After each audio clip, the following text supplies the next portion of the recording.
Hey guys, Lovely Freeman here again. I just wanted to have like one more thing to add about the infantry templates. I was like watching my videos again, and I realized that I talked a lot about the tanks, not too much about the infantry.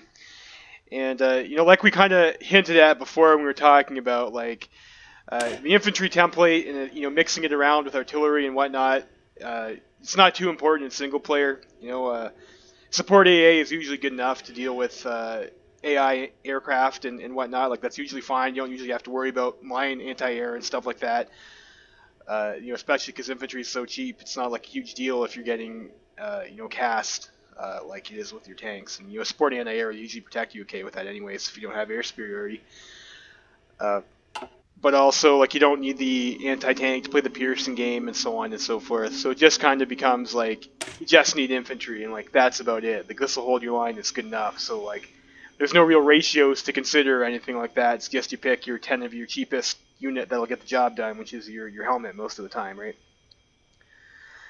Uh, and then there's the 7-2, and from what I understand, the 7-2 meta came from a time like before there was like an artillery nerf, and I think that nerf happened like pretty soon to when I was starting playing Hearts of Iron 4 and like learning the game and whatnot. So that is a little bit at the edge of my memory, I suppose. But from what I understand, like in the previous iterations, artillery for a 7-2 had enough soft attack that it could attack into a 10-0.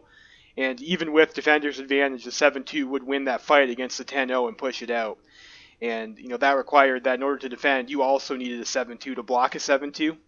And that's where that kind of 7-2 meta came from. But after a while, that was nerfed and now a 7-2, the artillery doesn't provide as much of a soft attack advantage, and the 7-2 will not push out a 10-0 anymore, and therefore you don't need a 10-0 to counter a 7-2, and therefore it's not necessary to invest in artillery to defend, right? As far as I'm aware, that's my understanding of how that whole thing played out. So the 7-2 is kind of like an old dog that's it'll still do the job for defense, but it's not like a great division to have, especially if you don't have the tungsten. But the reason kind of you land on this ratio, right? Like you'd ask, like, why 7-2 and not like 4-4 or 5-3 or like why was it 7-2, right? And so 7-2 has 20 combat width, right? So that's nice. It fits into 40, and it also has a decent organization still, right? And if you recall, artillery gives you no base stats. Like your base unit for this type of template would be your infantry. That's going to supply you with your organization and your defense and like the stats that you need to do your job. So if you look at something like, we scroll down here, you have something like a 5-3. A 5-3, you're wasting one combat width. You're only at combat width 19. And your organization is like still okay, and your defense is like still okay, and you get the corresponding increase in soft attack that comes with having an extra battalion of artillery. But you are wasting that one combat width. All right, and then if you look at the 4-4, now you're starting to get into sort of the dangerously low organization territory, right? Your combat width is nice. Your defense is starting to get a little low. Your soft attack is real high, but your organization looks troubling, right? It's like that's why usually you wouldn't invest in a 4-4, especially if you're attacking into these. Your hit points are going to be real low because you're investing so much into artillery. Your breakthrough has barely increased at all, and you're going to be taking a lot of damage, and you can't attack for very long because you're a poor organization, right? So, that's kind of why the 7-2 ratio is like a winner, for those reasons. Of course, things get a little bit different if you're going to a 40 width. Like if you look at the 11-6, this organization's okay, that defense isn't too bad, and you're going to have more soft attack comparatively to a 14-4. And your cost isn't that much higher.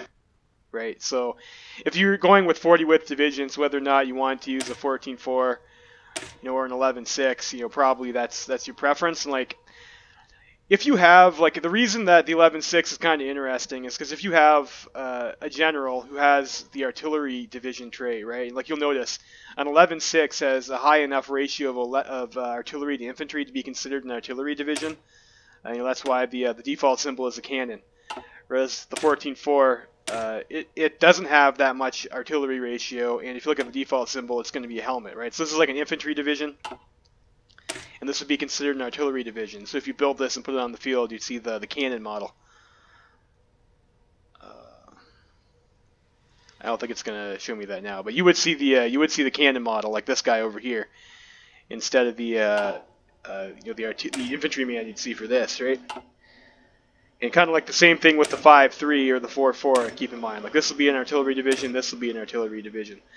And if you look on the Hearts of Iron 4 wiki, it'll tell you like each one of these has a weighting, and whichever battalion type in your division has the highest priority weighting, that's going to determine the overall type of that division, be it infantry or artillery or anti-air or anti-tank or cavalry or all these different battalion types we looked up over here. These all have division types associated with them, and based on your ratio and the weighting assigned to them, that determines what division type you have.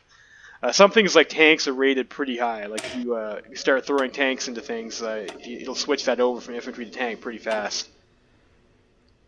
Like for example, if you go over here and we'll pull off 2 of these infantry units, we'll add 2 heavy tanks.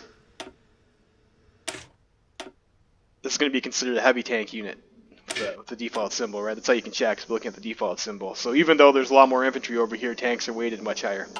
And you can get the exact proportions on the wiki, right?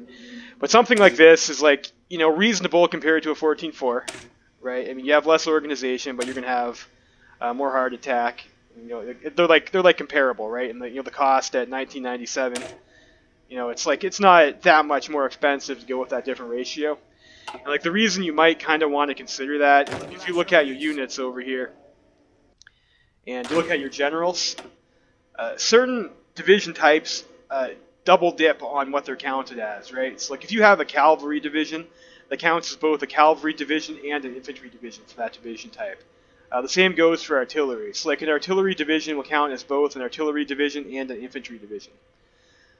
So if you look at a guy over here, and he's got the artillery expert trait for artillery attack plus 10%, artillery attack plus 10%, right? And then you also get him, you farm him to have infantry leader, so he gets an infantry expert plus 10% attack. You can kind of like double dip on those traits if your units are of that type, right? So if you use an 11-6 and you've got infantry expert attack plus 10%, and you've also got the artillery specialist, artillery expert traits, that division is going to count as an infantry division and an artillery division for those purposes, and you're going to get plus 30% onto this stat, which makes going for an 11-6, if you're able to farm that type of general, it's going to hit harder and be more effective than a 14-4 under that specific circumstance. And the same thing kind of goes for the cavalry leader trait too, right? And again, if you look on the Hearts of Iron 4 wiki, it'll tell you which one of the division types are kind of double dippers like that. But if you go over here and you've got the cavalry leader for the cavalry attack, and then you go and you get the infantry as well for the infantry attack, you get plus 20% attack for a cavalry unit type. And you can kind of screw around with the weightings a bit too, right? Like you can go something over here for like the cavalry cheese template, right?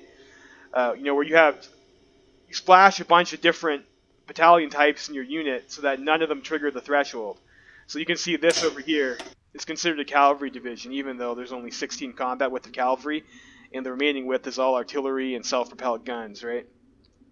So you can get something like this, and if you're able to farm your general to have the infantry trait and the cavalry trait, you can get this pretty obnoxious soft attack plus a 20% multiplier from your general abilities. And this division only costs 3,500, which if you compare that to a Space Marine division over here with the tank destroyer and whatnot, this is it's only 1,000 more, right? So less than 1/3 the cost, but you're going to get much more soft attack, and you're going to have much more armor, and especially after you get to double dip on top of that, an additional 20% from your general, right? This has a rocket artillery unit too. So like if you're willing to like invest in all these different researches and you want to micro your production to have like a bunch of different unit types over here, like you could probably even get like a little bit sillier with this too, right? Like remove these and you go with like a medium self-propelled gun or something like that.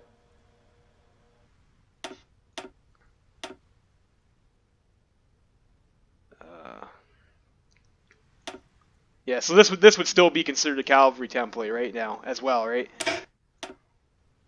And then you look, whether or not something this extreme is worth it, right? But then now you're looking at 562 soft attack, and your cost goes up higher, right? But that's something you can try to manipulate. Like, splash all these different unit types, and then grab a double dip unit classification. Like if you had the artillery expert too, you could just try to add more artillery into these.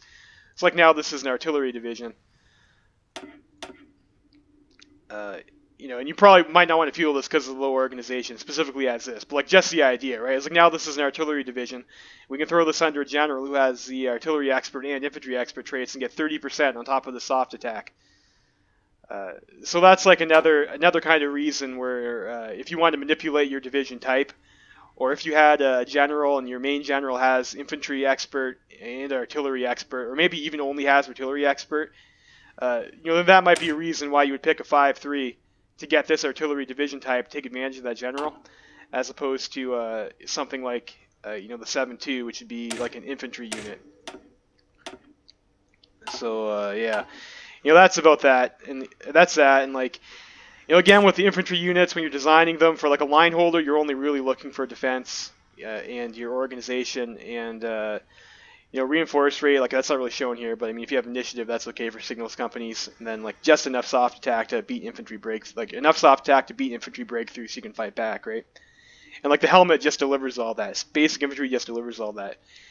So against the AI, you don't need to counter tank, so you don't really need to go hard into the AA or whatnot. Like there's not a whole reason to start manipulating these things to go for those stats for piercing or AA.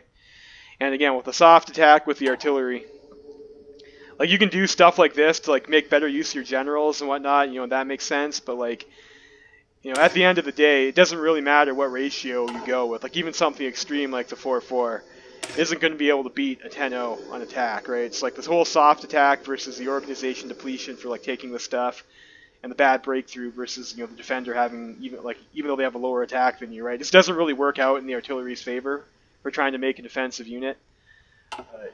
And of course, if you decide to make an artillery unit that has something like this, you're going to do a lot more damage to the AI when they attack into you because your attack is so high.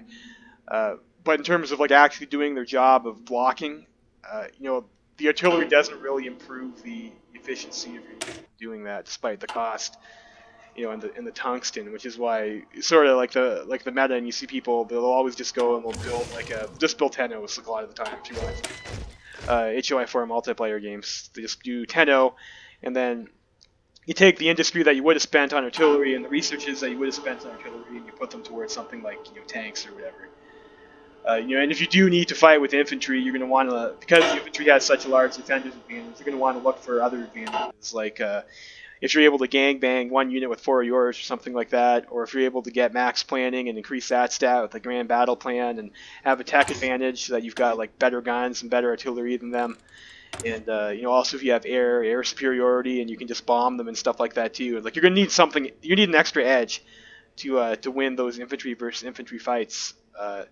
It's infantry versus infantry, no matter what ratio of artillery you have in a fair fight between equal tier things.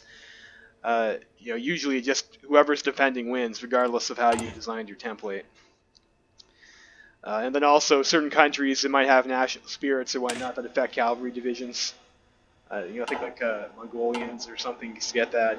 And, some of those might be battalion though. You have to check whether or not it improves the stats of your individual battalion, or improve the stats of your division based off your division type. But that is something else to consider too for your base unit. If you have buffs, so you have generals that are based off a specific division type that you're looking for, then you can manipulate your template like that to make sure that whatever it is you're trying to field winds up with that type of division, so you can take advantage of that. So that's all I wanted to say, and I think this will be it for my series on templates. I don't really think there's a whole lot else to be said there. Again, I hope you enjoyed the series. If you have any questions or comments, I could be wrong about things too. I'm not infallible. I get most of my information from the wiki, but I could have misremembered something. So if you have anything to say back, then feel free to leave a comment. Thanks.